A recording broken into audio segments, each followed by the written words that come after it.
So, Kristen, these Video.Link videos are not playing on Safari, as you already know. You have two options. They do play in Chrome on the iPad, so you could have the kids copy paste the link to your website into Chrome, and these videos will play.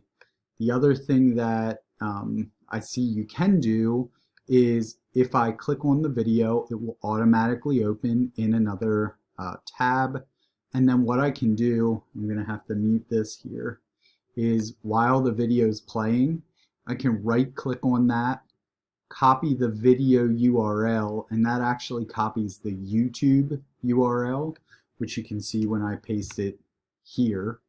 So you can take that YouTube URL and we could update these spaces to include the YouTube video, not the Video.Link video.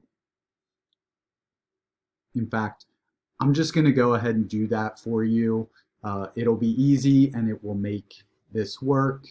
So that's the deal with the Video.Link videos that I can figure out for now. Hope that's helpful.